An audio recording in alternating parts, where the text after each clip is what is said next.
2024 সালের নতুন বছরের সপ্তম শ্রেণীর ছাত্রছাত্রী বন্ধুরা, আশা করি তোমরা সবাই ভালো আছো। আজ আমরা যে বিষয়টি নিয়ে আলোচনা করব, সপ্তম শ্রেণীর সেকেন্ড সামেটিভ অর্থাৎ দ্বিতীয় পর্যায়ক্রমিক মূল্যায়নের পরিবেশ ও বিজ্ঞানের কোশ্চেন পেপার নিয়ে। দেখো সরাসরি স্ক্রিনে কিন্তু আমরা সপ্তম শ্রেণীর সেকেন্ড সামেটিভ অর্থাৎ দ্বিতীয় পর্যায়ক্রমিক মূল্যায়নের পরিবেশ ও বিজ্ঞানের কোশ্চেন পেপারটা দেখতে পাচ্ছ। ফুল মার্কস তোমাদের রয়েছে 25 আর সময় তোমাদের রয়েছে 50 মিনিট। প্রথমে তোমাদের রয়েছে ভৌত বিজ্ঞান, একে দাগে রয়েছে সঠিক উত্তর নির্বাচন করো যে কোনো পাঁচটি। প্রতিটি প্রশ্নে মান 1 করে 1 × 5 = 5। প্রথম একটি স্বপ্রভ বস্তু হলো আয়না, সূর্য, চাঁদ না বই? উত্তর হবে সূর্য। প্রশ্ন, সুচিত্র ক্যামেরার সাহায্যে দেখা যায় ছায়া প্রতিকৃতি, প্রতিবিম্ব না প্রচ্ছায়া? উত্তর হবে প্রতিকৃতি। প্রশ্ন, বর্ণালীর সৃষ্টি হয় আলোর প্রতিফলনের ধর্মের জন্য, প্রতিসরণের ধর্মের জন্য, বিচ্ছুরণের ধর্মের জন্য, বিকিরণের জন্য? উত্তর হবে বিচ্ছুরণের ধর্মের জন্য। প্রশ্ন, বৈদ্যুতিক পাখায় ব্যবহৃত হয় প্রাকৃতিক চুম্বক, কৃত্রিম চুম্বক, মেরুবিহীন চুম্বক, চুম্বক শলাকা? উত্তর হবে কৃত্রিম চুম্বক। চুম্বকের মেরু সংখ্যা হলো 1টি, 2টি, 4টি না 5টি? উত্তর হবে 2টি। প্রশ্ন, ইলেকট্রিক স্ত্রীকে গরম হতে যে তার সাহায্য করে তা হলো ট্যাংস্টেন, নাইক্রোম, তামা না ফিউচার? উত্তর হবে নাইক্রোম। পরের প্রশ্ন, জৈব গ্যাস বা বায়োগ্যাসের মূল উপাদান হাইড্রোজেন, অক্সিজেন, মিথেন না নাইট্রোজেন? উত্তর হবে মিথেন। দুই দাগে রয়েছে এক কথায় উত্তর দাও যে কোনো চারটি। প্রতিটি প্রশ্নে মান 1 করে 1 × 4 = 4। প্রথম, কোন ধরনের প্রতিফলনের জন্য আমরা বিভিন্ন বস্তুকে দেখতে পাই? উত্তর হবে আলোর বিক্ষিপ্ত প্রতিফলনের জন্য। প্রশ্ন, কোন আলোর বিচ্ছুরণ সবচেয়ে কম? উত্তর হবে লাল আলোর। প্রশ্ন, কোন বিজ্ঞানী বিচ্ছুরণ আবিষ্কার করেন? উত্তর হবে স্যার আইজ্যাক নিউটন। প্রশ্ন, এটিএম কার্ডে কোন ধরনের চুম্বক ব্যবহার করা হয়? উত্তর হবে চুম্বকিত স্ট্রিপ। প্রশ্ন, বাল্বের ফিলামেন্ট কোন ধাতু দ্বারা তৈরি? উত্তর হবে ট্যাংস্টেন ধাতু। তাহলে বাল্বের ফিলামেন্ট ট্যাংস্টেন ধাতু দ্বারা তৈরি।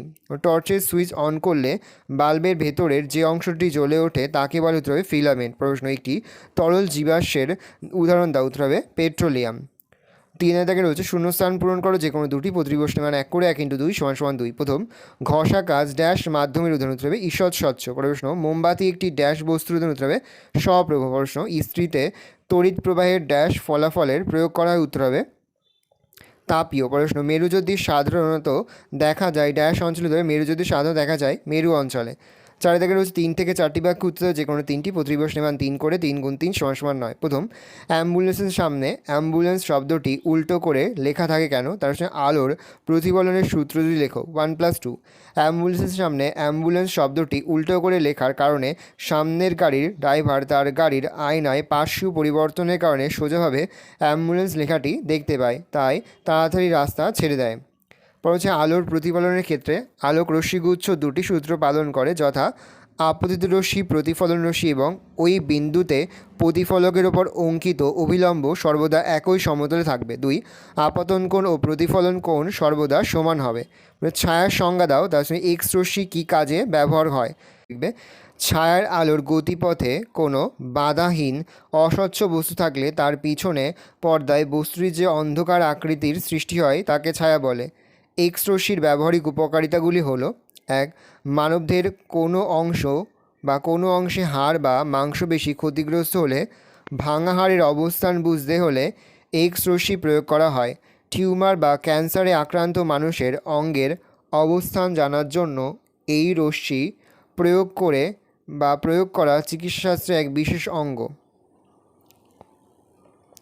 3, মানবদেহের কোন অঙ্গে, বিশেষত কিডনি বা গলব্লাডারের স্টোন উপস্থিতি বোঝার জন্য ব্যবহৃত হয়? চৌম্বক পদার্থ ও অচৌম্বক পদার্থ কাকে বলে? উদাহরণ দাও। তার সঙ্গে চৌম্বক আবেশ বলতে কী বোঝো? 2 + 1। চৌম্বক পদার্থ, যেসব পদার্থ চুম্বক দ্বারা আকৃষ্ট হয় এবং যেসব পদার্থকে কৃত্রিম চুম্বকে পরিণত করা যায় সেই সব পদার্থকে চৌম্বক পদার্থ বলে, যেমন লোহা, কোবাল্ট, নিকেল ইত্যাদি। অচৌম্বক পদার্থ, যেসব পদার্থ চুম্বক দ্বারা আকৃষ্ট হয় না কিংবা যাদের কৃত্রিম চুম্বকে পরিণত করা যায় না সেই সব পদার্থকে অচৌম্বক পদার্থ বলে, যেমন কাঠ, কাঁচ, তামা, সোনা ইত্যাদি। প্যারা চেঞ্জ করে নেবে, একটি চুম্বক পদার্থকে কোনো একটি শক্তিশালী চুম্বকের সঙ্গে স্পর্শ করালে বা খুব কাছে আনলে ওই চুম্বক পদার্থটি সাময়িকভাবে চুম্বকে পরিণত হয়। এই ঘটনাকেই চুম্বক আবেশ বলে।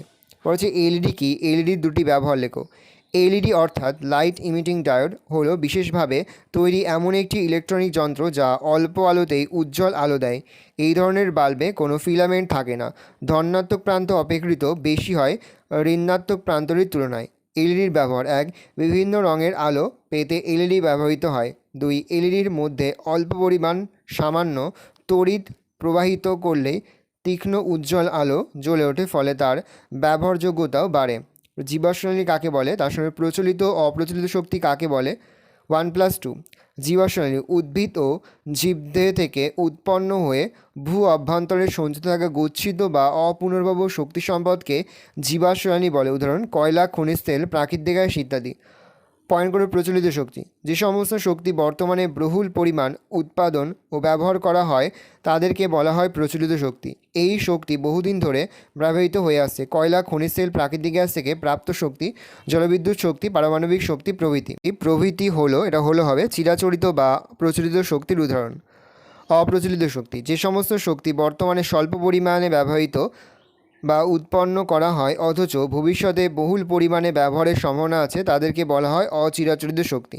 যেমন সৌরশক্তি, বায়ুশক্তি, ভূতাপ শক্তি, জোয়ার ভাটার শক্তি, জৈব গ্যাস প্রভৃতি হবে অচিরাচরিত শক্তি বা অপ্রচলিত শক্তির উদাহরণ। পরে তোমাদের রয়েছে লাইফ সায়েন্সের জীবন বিজ্ঞান থেকে প্রশ্ন। একের দাগে রয়েছে সঠিক উত্তর নির্বাচন করো যে কোনো একটি। প্রশ্নের মান 1। মূলের ডগায় টুপির মতো অংশকে বলে মূলরম, মূলত্র, উপপত্র, মুকুলাবরণ। উত্তর হবে মূলত্র। প্রশ্ন: আমের যে অংশটি আমরা খাই বহিত্বক, মধ্যত্বক, অন্তত্বক সবকটি। উত্তর হবে মধ্যত্বক। 2 থেকে রয়েছে নিচের যে কোনো একটি প্রশ্ন উত্তর দাও। প্রশ্নের মান 1। প্রথম: মটর গাছের মূলে যে অণুজীব বাস করে তার নাম লেখ। উত্তর হবে রাইজোবিয়াম। আমকে সরল ফল বলা হয় কেন? লিখবে আমের ফল ত্বক রসালো ও শাঁসালো প্রকৃতির, তাই আমকে সরল ফল বলে। 3 থেকে 3 থেকে 4টি বাক্য উত্তর যে কোনো একটি। প্রশ্নের মান 3। প্রথম: সাপ কেন বারবার জিভ বার করে? বা জেক্সবন অর্গান কি, এর কাজ কি? তো লিখবে সাপের মুখের ভেতর উপরের তালুতে জেক্সবন অর্গান থাকে। সাপ যখন জিভটা বাইরে বার করে বাতাসে ভেসে থাকা বিভিন্ন উদ্বায়ী যোগের অণুগুলি আটকে যায়। সাপ জিভটা মুখে ঢুকিয়ে নিয়ে তালুতে ঠেকায় এবং ঘ্রাণগ্রাহক জেক্সবন অঙ্গের মাধ্যমে তা সাপের মস্তিষ্কে প্রেরিত হয়, যা উদ্দীপনা সৃষ্টি করে। ফলে সাপ চারপাশের পরিবেশ সম্বন্ধে জানতে পারে, তাই সাপ প্রায়ই জিভ বের করে। বর্ধনশীল অঞ্চল কাকে বলে, এর কাজ লেখো। তো লিখবে মূলত্র অঞ্চলের ঠিক ওপরে অবস্থিত অঞ্চলটিকে বর্ধিষ্ণু অঞ্চল বা বর্ধনশীল অঞ্চল বলে। এই অঞ্চলের কোষগুলির আকার ও আয়তনে বৃদ্ধি পেয়ে পূর্ণতা প্রাপ্ত হয়। বর্ধনশীল অঞ্চলের কাজ: বর্ধিষ্ণু অঞ্চল মূলের বৃদ্ধি ঘটায়। অঙ্কুরোদ্গম কাকে বলে? তার সঙ্গে রসগোল্লার গাঢ় রস সহজে পচে না অভিস্রাবণ চাপের ধারণা দিয়ে ব্যাখ্যা করো। যে শারীরবৃত্তীয় প্রক্রিয়ায় জল, অক্সিজেন ও উষ্ণতার প্রভাবে বীজের সুপ্তাবস্থা দূরীভূত হয় এবং ভ্রূণটি বৃদ্ধিপ্রাপ্ত হয়ে বীজের বাইরে নির্গত হয় তাকে অঙ্কুরোদ্গম বলে। প্যারা চেঞ্জ করে লিখবে রসগোল্লার গাঢ় রসের ঘনত্ব বেশি থাকে, ফলে ওই গাঢ় রসে অভিস্রাবণ চাপ বেশি হয়। ফলে রসগোল্লার গাঢ় রসে কোনো জীবাণু এসে যুক্ত হলে জীবাণুর কোষ থেকে জল বহি অভিস্রাবণ প্রক্রিয়ায় বাইরে বেরিয়ে আসে। ফলে জলের অনুপস্থিতিতে জীবাণুরা বংশবিস্তারে অসমর্থ হয়, ফলে জীবাণু মারা যায়। তাই রসগোল্লার গাঢ় রস পচনের হাত থেকে রক্ষা পায়। ভালো করে দেখে নাও, এই রয়েছে টোটাল তোমাদের সেকেন্ড সামারি অর্থাৎ দ্বিতীয় পর্যায়ক্রমিক মূল্যায়নের সপ্তম শ্রেণীর পরিবেশ ও বিজ্ঞানের কোশ্চেন পেপার। ভালো তোমরা কোশ্চেনটা দেখে নাও।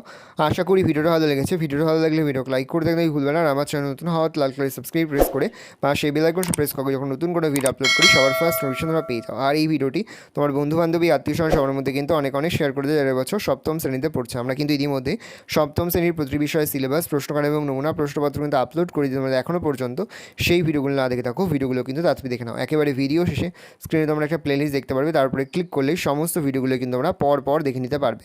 কোনো প্রশ্নের উত্তর লিখতে বা বুঝতে যদি কোনো রকম অসুবিধা হয় তাহলে কিন্তু নির্দ্বিধায় কমেন্ট করে জানাতে একদমই ভুলবে না। আজ আমরা যে প্রশ্ন উত্তরগুলি নিয়ে আলোচনা করলাম প্রতিটি প্রশ্ন উত্তরই কিন্তু বছরের পরীক্ষার জন্য খুবই গুরুত্বপূর্ণ। সেহেতু প্রতিটি প্রশ্ন উত্তরই তোমাদের খাতা লিখে তোমরা কিন্তু মুখস্থ করে ফেলবে। ভালো করে তোমরা কোশ্চেনটা দেখে নাও।